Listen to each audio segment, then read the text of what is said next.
जन्माष्टमी के मौके पर मथुरा में कृष्ण जन्मभूमि पर कमांडो का कड़ा पहरा है। मथुरा को छावनी में तब्दील कर दिया गया है। 4100 से अधिक सुरक्षाकर्मी तैनात किए गए हैं। श्री कृष्ण जन्माष्टमी के पर्व पर मथुरा में सुरक्षा के बेहद सख्त इंतजाम किए गए हैं। श्री कृष्ण जन्म स्थान को सुरक्षा की दृष्टि से पूरी तरह से किले में तब्दील कर दिया गया है। बड़े पैमाने पर सुरक्षा बलों की तैनाती के साथ साथ विशेष कमांडो दस्तों को भी तैनात किया गया है। करीब 4000 से ज्यादा सुरक्षा कर्मियों की निगरानी में श्री कृष्ण जन्मभूमि को पूरी तरह से किले में तब्दील कर दिया गया है। इसके अलावा एटीएस के कमांडो भी श्री कृष्ण जन्म स्थान पर तैनात किए गए हैं ताकि किसी भी आतंकी घटना से निपटा जा सके। श्री कृष्ण जन्माष्टमी के अवसर पर मथुरा में भव्य उत्सव का आयोजन भी किया गया है, जिसमें सीएम योगी भी शामिल होंगे। सुबह 9:15 बजे से 10 बजे तक सीएम योगी श्री कृष्ण जन्म स्थान पर ही रहेंगे। इस दौरान मुख्यमंत्री श्री कृष्ण जन्म स्थान में पूजा अर्चना करेंगे और प्रदेशवासियों को शुभकामनाएं भी देंगे। मथुरा में जन्माष्टमी के इस पावन पर्व पर भक्ति और उल्लास का माहौल है, जहां लाखों श्रद्धालु भगवान श्री कृष्ण के जन्म का उत्सव मनाने के लिए इकट्ठा हुए हैं। देश भर में जन्माष्टमी की धूम है।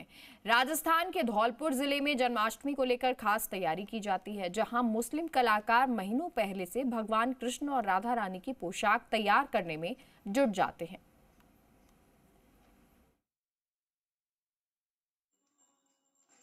श्री कृष्ण जन्माष्टमी पर बिकने वाली कान्हा की पोशाक का बड़ा हिस्सा राजस्थान के धौलपुर जिले के मुस्लिम कारीगर बनाते हैं, जिन्हें उत्तर प्रदेश के आगरा, मथुरा, वृंदावन, मध्य प्रदेश समेत देश के दूसरे इलाकों में भेजी जाती है। धौलपुर में बनने वाली पोशाकों को मथुरा, वृंदावन समेत देश भर के प्रसिद्ध मंदिरों में और विदेशों में विराजमान ठाकुर जी को पहनाई जाती है।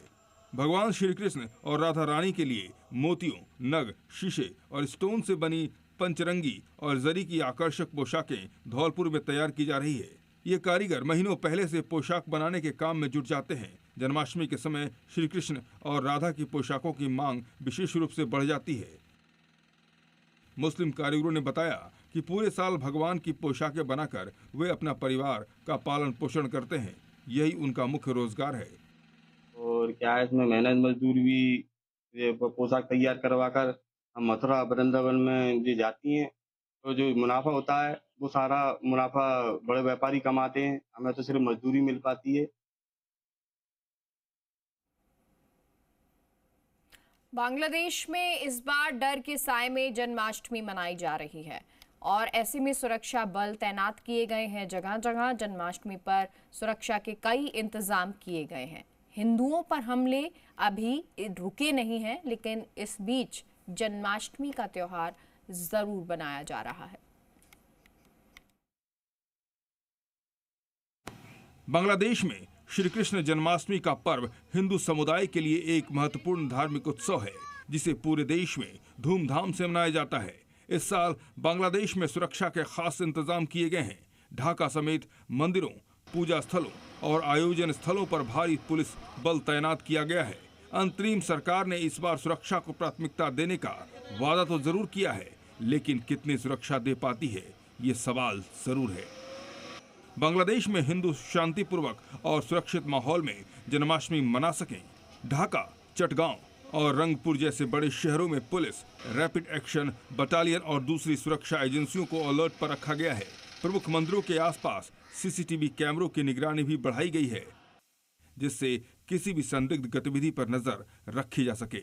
श्रद्धालुओं की भीड़ को नियंत्रित करने के लिए खास इंतजाम किए गए हैं। इसके अलावा स्थानीय प्रशासन ने भी धार्मिक स्थलों के प्रबंधकों से समन्वय स्थापित किया है। बांग्लादेश के कट्टरपंथियों ने भगवान जगन्नाथ के कई मंदिरों को जला दिया है। भगवान को उनके ही मंदिर से बेदखल कर दिया। दुनिया भर के हिंदू जहां उल्लास के साथ जन्माष्टमी मना रही हैं, वहीं बांग्लादेश में कृष्ण भक्त हर पल निराशा और आशंका में जीने पर मजबूर हैं। बांग्लादेश की राजधानी ढाका से 300 किलोमीटर दूर मेहरपुर, यहीं के इस्कॉन मंदिर में बांग्लादेश में सत्ता परिवर्तन के बाद हिंदुओं ने वो सब कुछ देखा जिसकी उन्होंने यहाँ पर पैदा होने वाली मुश्किल की कभी कल्पना नहीं की थी। जी न्यूज ढाका से 300 किलोमीटर दूर मेहरपुर पहुंच गया, जहां ऐसे हालात बन गए हैं कि हिंदुओं को तो छिपना ही पड़ रहा है, उन्हें अपने भगवान को भी छिपाना पड़ रहा है। ऐसा हालत है कि बांग्लादेश में हर बात में हम लोग को मारपीट करता है, मेरे भगवान को तोड़फोड़ करता है हर बात में। मेरा बात है कि जो भी हो, लेकिन हम लोग पर अटैक क्यों करेगा? जो हिंदू बांग्लादेश में पैदा हुए, उनका बचपन और जवानी बांग्लादेश को अपना मुल्क मानते हुए बिता दिया। बुढ़ापे में बांग्लादेश के कट्टरपंथी उनसे कहते हैं तुम्हारे भगवान दूसरे हैं, इसलिए ये मुल्क भी तुम्हारा नहीं। बांग्लादेश अब वो मुल्क बन गया है जहां हिंदू पहचान हमले की गारंटी है और दुनिया चुप है।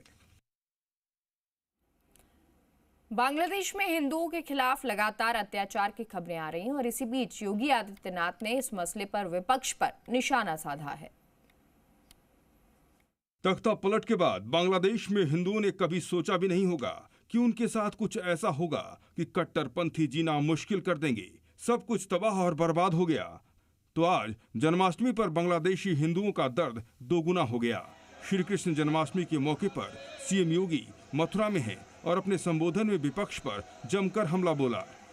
जो लोग दुनिया के अंदर अन्य मुद्दों पर बोलते हैं, मुखर होकर के बोलते हैं, उनको फिलिस्तीन दिखाई देता है लेकिन बांग्लादेश नहीं दिखाई देता। उनको दुनिया के अंदर अन्य जगह दिखाई देती है लेकिन बांग्लादेश नहीं दिखाई दे रहा है, क्योंकि अब मंदिर तोड़े जा रहे हैं और हिंदू मारा जा रहा है, संतों पर अत्याचार हो रहा है। आज जन्माष्टमी है और बांग्लादेश के हिंदू अपने प्रभु की भक्ति डर के साये में कर रहे हैं।